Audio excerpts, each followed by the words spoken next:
Recognize that? Maybe not.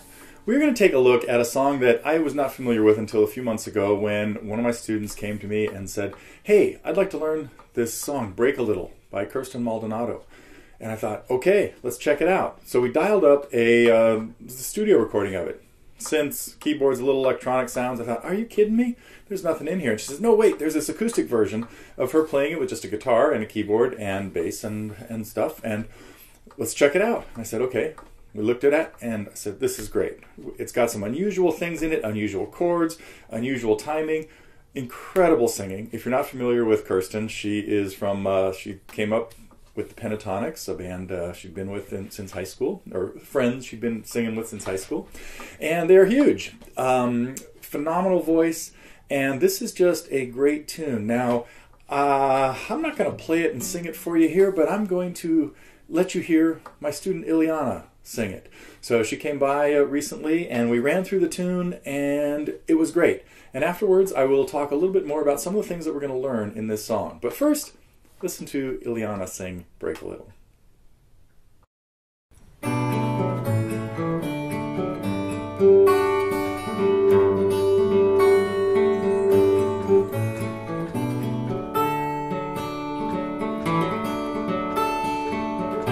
Sometimes I've got to learn lessons the hard way. Sometimes I never learn nothing at all. Some people end up immune under the heartbreak. Something about you, it tears me apart. 'Cause every time I see your face, I break a little. And every single night you stay, you take a little. I just can't shake this feeling deep in my bones, and though I know I'm better when I'm alone, I call you.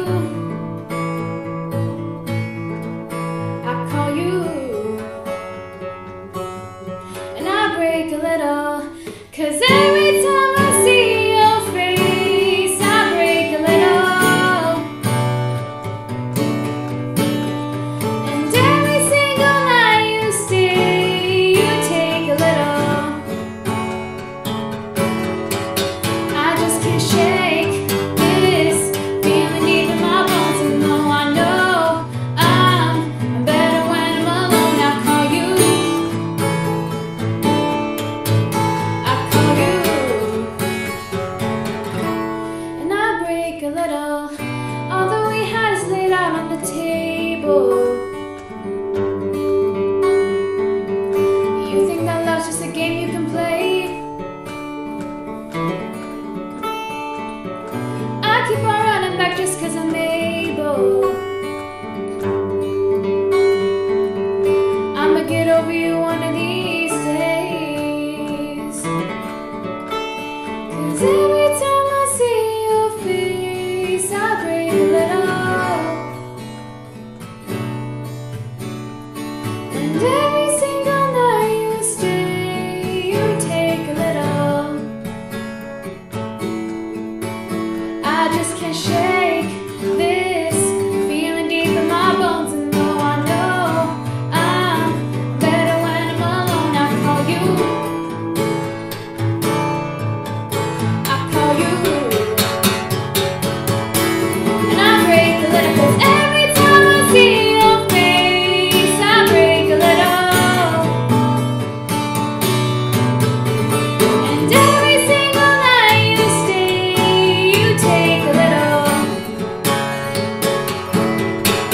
I just can't shake this feeling deep in my bones, and though I know I'm better when I'm alone, I call you. I call you. And I break a little. So, a lot of different stuff in this song. We have some simple strumming, single time strumming. We have some double time strumming. that's syncopated. We have some double time strumming that is steady. Let me think, steady.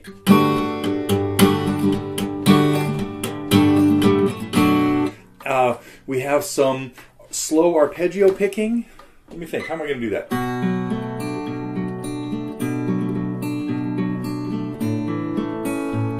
We have some double time picking that's going to happen in here.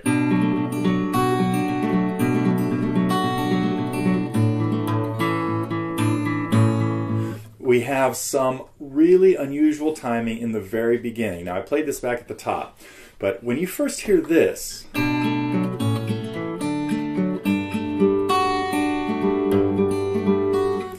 it sounds like it's in 3. Meaning 3/8 notes per beat. It's not. We'll break that down and have it all make sense in just a little while. So a lot of cool things going on here. We're going to play some thumb. It's capoed at the 2nd fret. Very simple chords: A minor, G, a type of F chord, and C, E minor 7. We'll take a look at all of those coming up, and then we'll talk about the unusual right hand techniques and unusual left hand techniques. So we're going to want to play an F in the bass with your thumb. So coming up, a lesson on Break a Little. Well, most of the chords in this song are pretty straightforward. We do have one little catch with that, in that we're going to use our thumb for an F chord. And we'll talk about a way around that. So it opens up with A minor 7, capoed at the 2nd fret. So we're really in the key of, or it's revolving around B minor, but we're thinking in A minor. And so A minor 7 is just their first finger on C, 2nd finger on E, and we're just going to strum the top 5 strings on that. We're going to have some G chords in here. When we're not strumming the G chord, all we need is the G and the bass. So when we're doing the finger picking on the Gs, at least in the intro, just one finger. Otherwise, we want the high G on there, and sometimes we're going to add a sus4 in there by adding your first finger to the C on the 2nd string. We're going to play a normal C chord in a couple of places. We're going to play an E minor, an E minor 7, and then we have our odd F chords. Now, the thing with the F, we can play it as a little F in the first place with just a C and an open G, the 3rd string open, and then an F here. Now, if I just play these 3 notes, F, G, and C, what I have is F sus2 because I don't have an A in this chord, the 3rd. So if I played these 3 notes, F, A, and C, it's just a normal F chord. If I add the high E to it, that would make it a major 7. We are going to use that a little bit later in the chorus. But we want to play all of the Fs without the 2nd string fretted. So we want an open G in them. Now we do need an F in the bass with this chord. And so this is a place where I'd recommend the thumb wrap, reaching around and getting the thumb on the 1st fret of the 6th string. Well, first I want to talk about the strumming patterns that happen in the chorus. The verses are always done with just finger picking. We'll do the simplest strumming we'll be doing is what I would call single time strumming, and usually we want that, when that happens, we want it to be fairly soft. So for this, I'm going to do our basic strumming pattern, our basic folk pattern: down, down, up, down, up. 1, 2, and 3, and 4, and. And if I want that soft, I'm going to use my thumb for the downs. I'm playing an A minor 7 chord, by the way, here. Down with my thumb, and up with my index finger. And what that does is it gets the softest sound I can really get, because I'm not really using any nails for this. It's the flesh of my thumb, the side of my thumb going down, and it's the flesh of my index finger brushing up. Notice I've got my index finger fairly straight, rather than curling it like this. If I do that, I do get the nail sound because I have kind of long nails.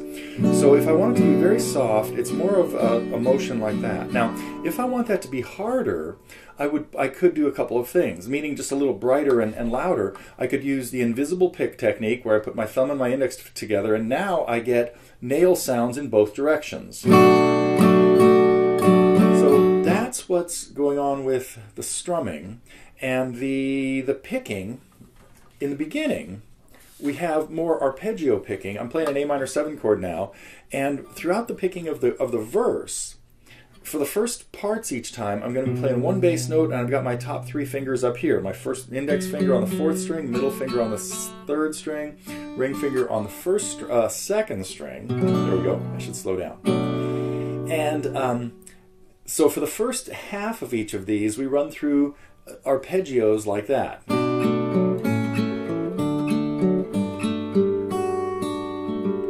And then we sometimes get into an alternating bass thing where my thumb starts hitting the 6th and 4th strings and my fingers would move up to here.